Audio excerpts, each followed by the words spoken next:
Hey, good afternoon, everybody. How are you? This is Tony Tio here. So, listen, McKinsey has released a report recently. They were talking about the economic growth in Africa, and I don't know whether you have had a chance to have a look at that.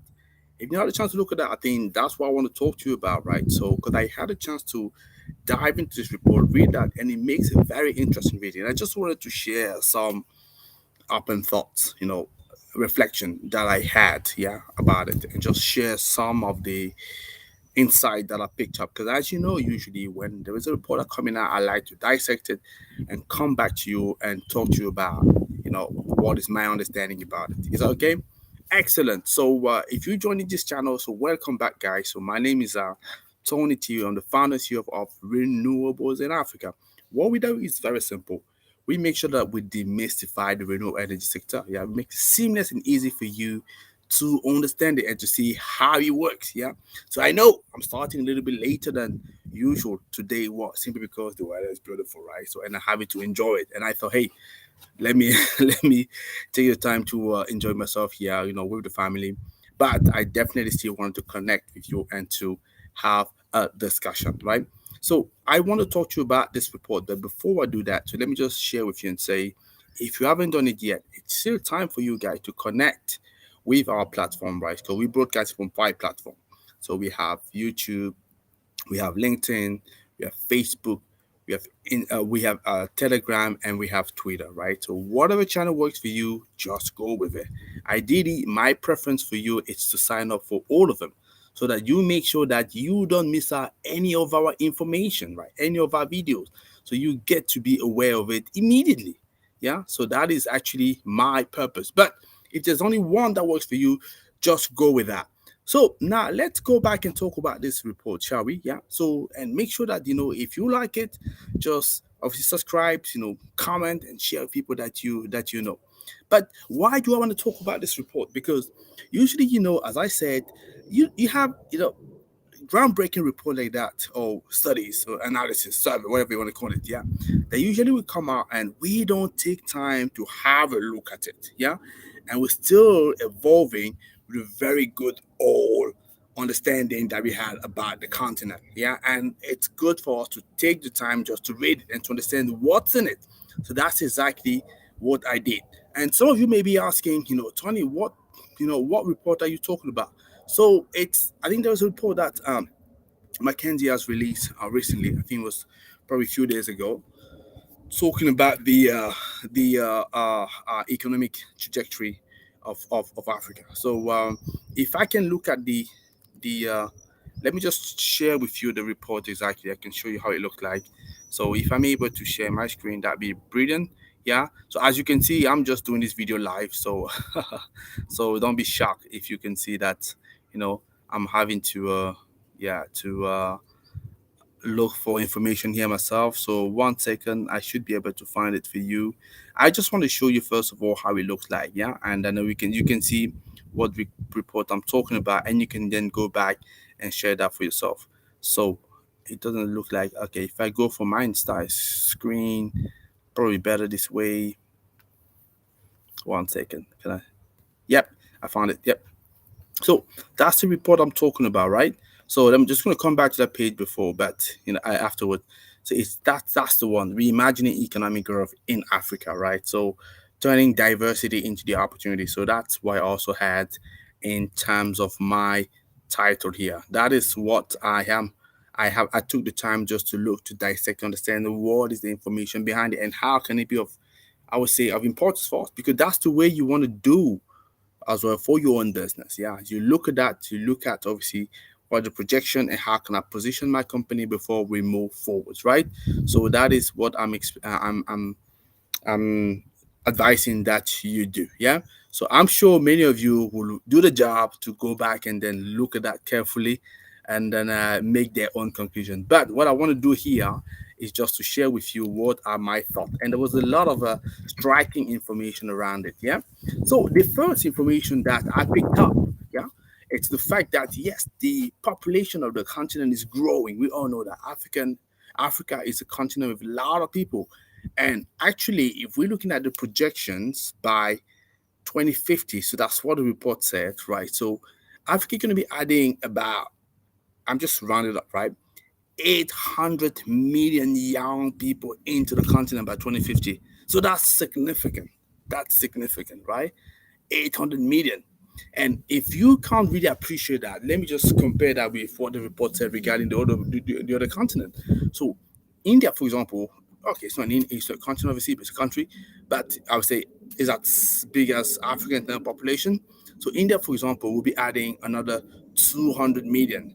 And in fact, China will even be regressing. There will be, I would say, there will be like 100 million less people in China that they are right now. But in Africa, 800 million. Okay, the first thing that you may be saying, okay, how can we see and find out whether those information are accurate? That's a good information to. It's a good question to ask, but even if we imagine that it's not properly accurate, right? Still, we're talking about 800 million. So if they made some errors there, so most likely there will still be another, let's say, four. I can just split that into two. 400 million. That's it, 400 million. That's a lot. So what does it mean? It means that you can imagine, all the issues, problem that we having, the challenge that we're having right now, they're just going to be significantly bigger because you just have significantly more people in the continent, people that you will need to give a future to, housing to, you need to give them jobs. Obviously, if you can't get electricity to people, imagine what it will be then. You just sort of sense the magnitude of what we're talking about here, and it's important to understand that, right? So, especially if you want to project yourself into Africa and see what does it mean for you, right? So, clearly, a significant market that is coming, yeah, and that is a good thing that we want to see. So that's the first information I really picked up, right? So 800 million people. That's really, really, really impressive. I thought, yeah. So that's the one thing I wanted to pick up. So the second information that also for me was very much interesting is actually the makeup of the African economy per se, in terms, for example, first of all, in terms of employment. Yeah. So if you go through the report, I'm sure you will see at times, you will see, I think I don't have time to do that, hey, otherwise it's going to be too long, but I'm just going to trust that you can do that for yourself. Yeah. And you'll be able to go back there and then, and check. But the report is saying that, if you go back there, you will see that the makeup of the continent, yeah, in fact, that part I can also share with you because I think it's an important information to share. So let me just go and share that very quickly. Yeah, so my screen is there. So what the report is saying is what we're seeing here. If you're looking at the makeup of the economy, yeah, in terms of employment. So, and that's something I used to say a lot of time. I always used to say that, yeah, 60% of people in Africa working in agriculture because that's what I knew, right? And that's what I kept in my mind. But I realized I need to actually update, my algorithm, my software, because look at that. So from 60% or 58% more precisely, we're gone down to slightly shy of 50% now, working in agriculture, right? That is what, and what is happening, there's clearly a shift here toward a service economy. It's very important to understand, yeah? Very important. And you can see the debate in the middle. We're talking about agricultural. But even more interesting is to understand that, hey, actually, that part that represent agriculture, so there may be less people working there, but there's still about the same percentage in terms of the gross value that it brings into the continent. Yeah, that's what we're seeing here, to 2.14 trillion. Yeah, so this is what we are seeing in the continent. Again, another important information to understand. So yeah, because you need to understand what kind of economy are we likely to see in the continent and where am I going to go and look for opportunities. So what is happening there?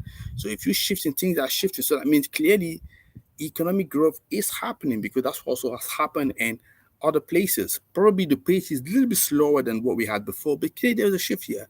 Less more people working in agriculture, probably because they're moving a lot more into the cities. Yeah, urbanization, that's probably the continent that's facing, let's say, a bigger growth in terms of urbanizations. Yeah, so people moving toward the city, so the type of job that they're getting is different. So you want to be looking at, okay, what are we talking about? It means as well that here the infrastructure gap it's going to be even more significant. Yeah. So if you're a company operating into that, what can you do? If you talk about infrastructure, you can't have infrastructure without power, right?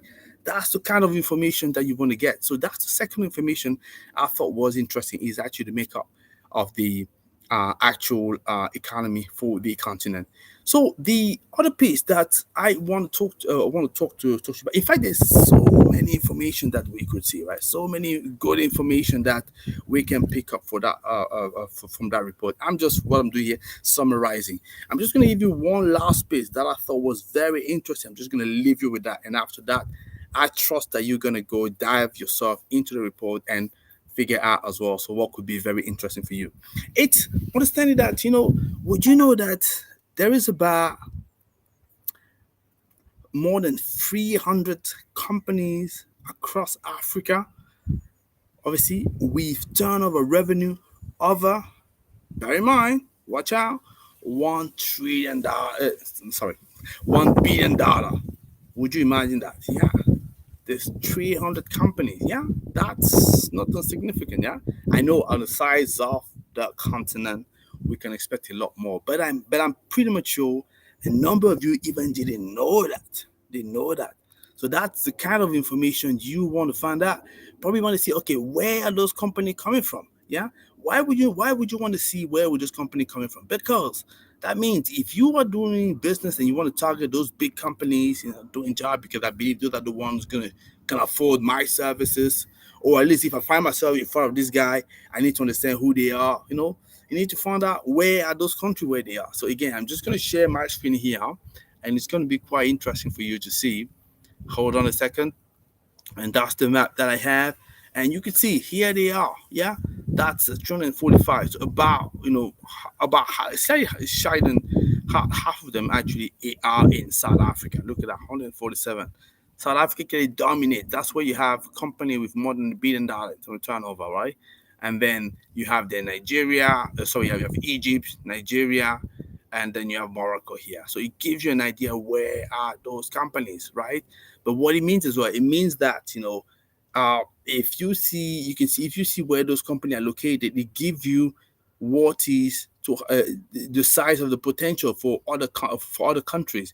Because I can tell you, a country, you see Nigeria, for example, they got 23, they got 220 million people living in that country. Whoa, Ethiopia, it's 115 million, right? So look at the gap. We only have 4 in Ethiopia because 23 in Nigeria. It tells you, it gives you an idea of what we could be seeing here. And also same, so DRC, Congo, right? So Congo, most of the people, when they're thinking about DRC, Congo, they always shy head.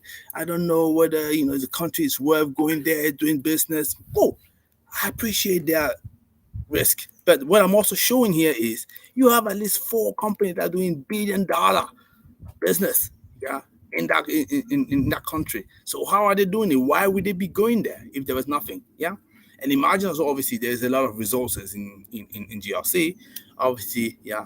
So, and from those 245, what I've learned as well, which is pretty interesting, is the fact that, you have 230 of those companies are actually homegrown.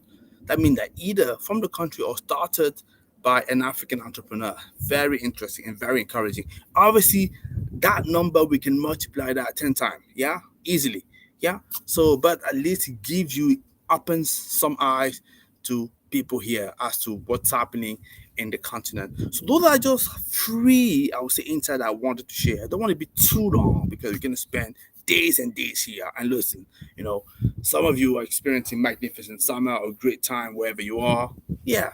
So I just wanted to give you some idea of what you can find in the continent, and encourage you definitely to read that report, just like any major report that's coming out.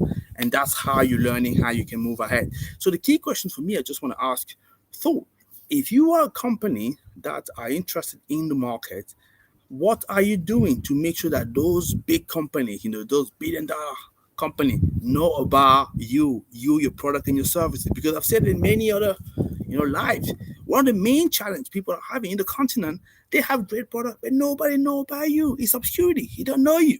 And if they don't know you, how would they get in touch with you? Imagine you find yourself in front of a Dangote. You want to do business with him. But if he doesn't know who you are, how would you first of all find yourself in front of I don't know his CEO, one of his CEOs for one of the company.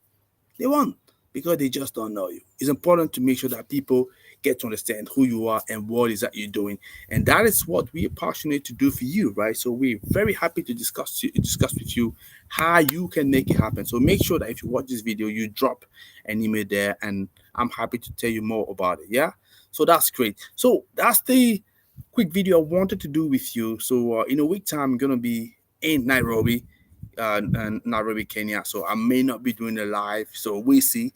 But I just wanted to have this quick video with you today, so I can give some idea of the insight that I picked up for the report, which I thought was pretty interesting, and I strongly encourage you to read that. Yeah. So because definitely, if you're looking to make business, that business will be made there, but company needs to know about you.